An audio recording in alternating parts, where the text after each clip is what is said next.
En 1873 abrió sus puertas uno de los hoteles más lujosos del mundo, si no es que el más lujoso del mundo en aquel momento.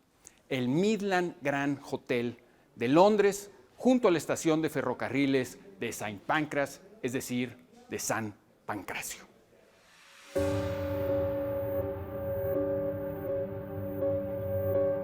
El edificio era impresionante.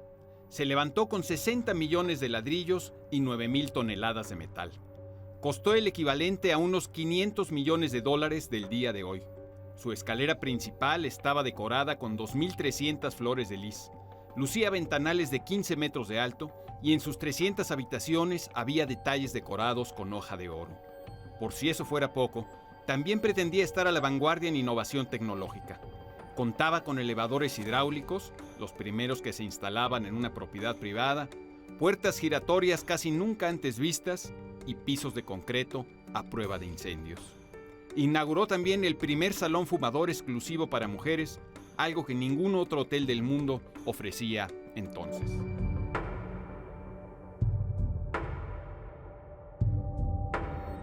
Pese a su grandeza, el Midland Grand Hotel fracasó a los pocos años porque padecía de un defecto que el tiempo iba siendo más y más notorio. Sus habitaciones no tenían baño. Sí, este hotel de gran lujo, abierto en 1873, es decir, hace menos de un siglo y medio, contaba con solo 5 baños. Sí, 5 baños para 300 habitaciones.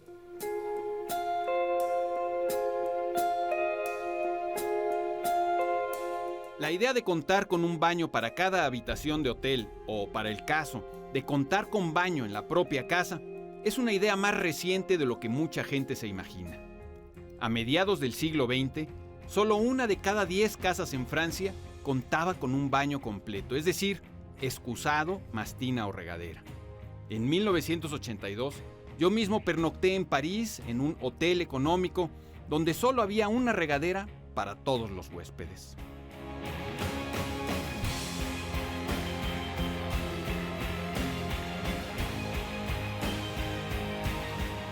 Si hubiera que hacer una historia brevísima del baño como instalación y como costumbre, habría que mencionar por lo menos a los romanos, que eran extraordinariamente aficionados a sus baños públicos.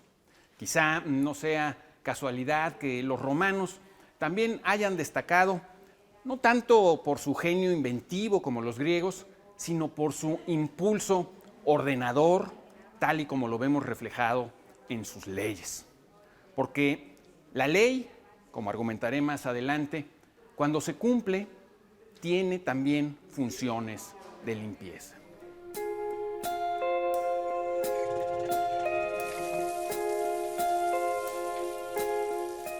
Los cristianos, en cambio, rechazaban los placeres del cuerpo y el lujo de los baños.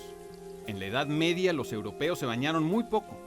Más tarde, cuando las epidemias de peste y de otras enfermedades se hicieron frecuentes, los sabios de aquel entonces reconsideraron su postura frente a la higiene.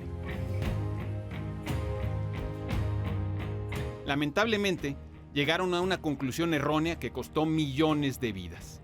Creyeron que las enfermedades estaban en el aire, en los efluvios malignos llamados miasmas, y que, ya que darse un baño abría los poros, lo mejor era que estos estuvieran cubiertos de mugre para no enfermarse. Como consecuencia de esta creencia equivocada, ejemplo negativo pero contundente de la influencia que ejercen las ideas, los europeos se bañaron todavía menos y se enfermaron todavía más.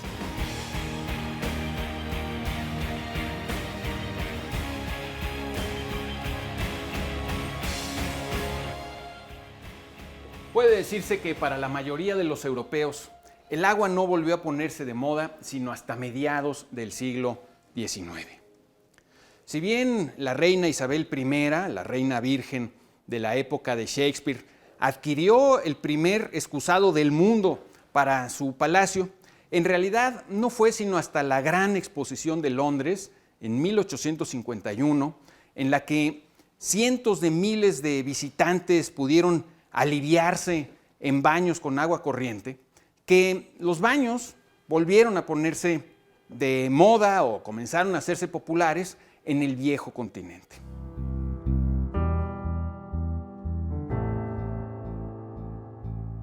Pero el uso masivo de los excusados creó entonces problemas de higiene en las ciudades grandes que carecían de drenajes eficientes.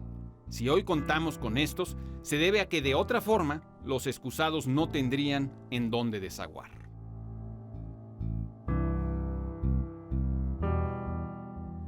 Hemos hecho este brevísimo, y quizá también desagradable, resumen de la historia de los baños en Europa, con la intención de volver a México con la mayor fuerza posible para señalar cuál es el problema más grande que aqueja a nuestro país. Por eso les propongo la siguiente alegoría, que vamos a ver en blanco y negro, porque sé que se trata de una simplificación que merece matizarse.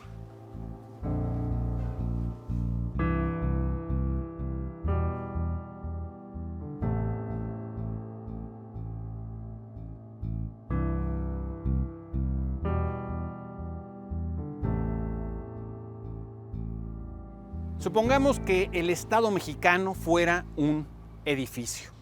El edificio tiene amplios salones que son las secretarías de Estado y numerosos cuartos y pasillos que son ocupados por las más variadas dependencias.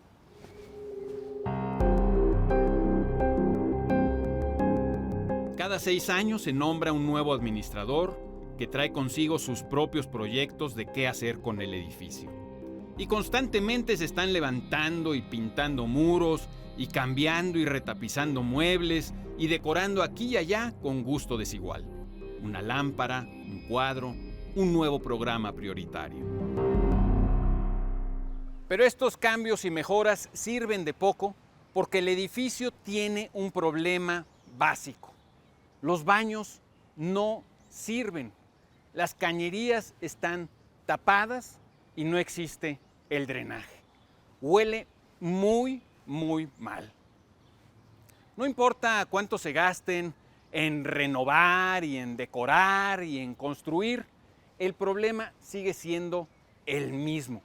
Y todos los que entran al edificio del Estado perciben que algo se descompone y temen enfermarse. Al cabo, muchos se infectan y los demás tenemos suerte de solo sentir asco y repugnancia.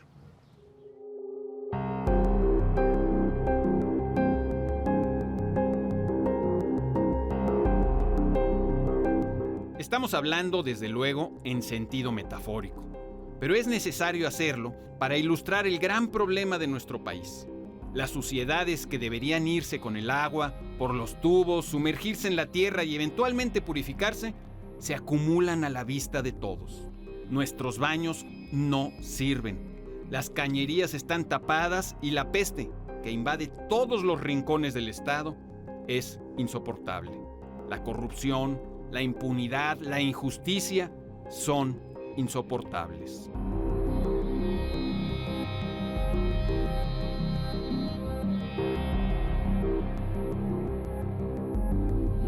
Poco importa que se invierta mucho dinero en los amplios salones y en las demás recámaras y en las terrazas y en los grandes ventanales.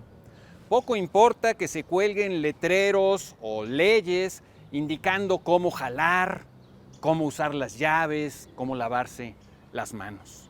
Poco importa que aumenten la velocidad del internet y que instalen copiadoras a color. Falta lo más básico, que funcionen los baños.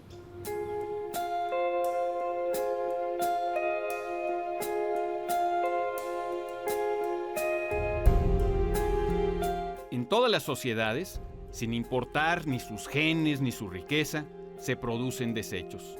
Es natural e inevitable. Pero si los baños y cañerías funcionan, se puede vivir con tranquilidad.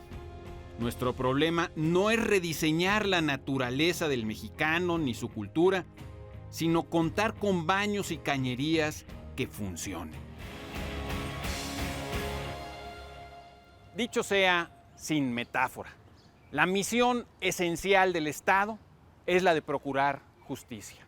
Lo demás es lo de menos. O dicho sea con metáfora, la justicia es el aire fresco, limpio, respirable que los mexicanos necesitamos y nos merecemos.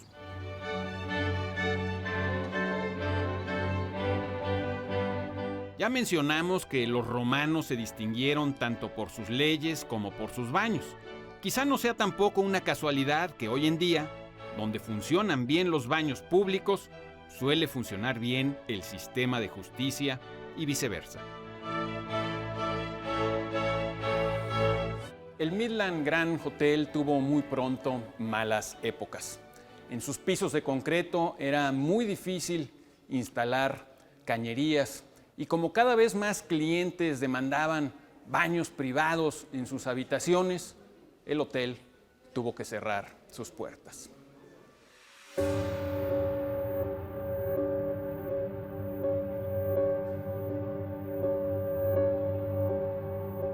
El edificio fue rentado para oficinas y se pensó en sustituirlo para construir algo muy distinto. Pero algunas personas se opusieron a su demolición y el edificio se salvó. Aún así, fue abandonado en los años 80. Solo eventualmente fue utilizado como locación para películas como Harry Potter, Batman y una adaptación de Ricardo III con Ian McKellen y Annette Bening. Finalmente, en el año 2011, después de una inversión considerable, volvió a abrir sus puertas.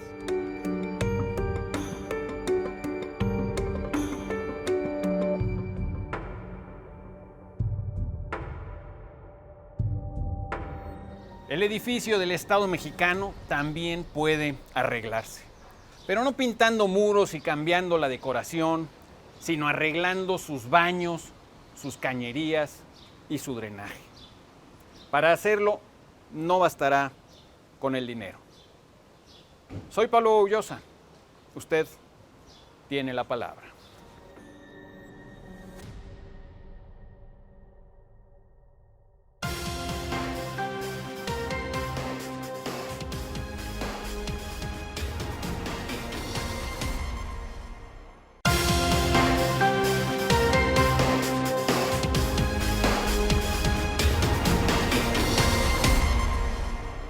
En muchos sentidos, lo que se ha visto hasta el momento en campañas para gobernador en Coahuila, Nayarit y sobre todo el Estado de México, deberá tomarse como un ejemplo preocupante de lo que puede pasar en la presidencial del 2018. La guerra sucia ha tenido momentos memorables, desde la amenaza de un supuesto grupo criminal al líder de Morena hasta llamadas en la madrugada realizadas en supuesto apoyo a tal o cual candidato.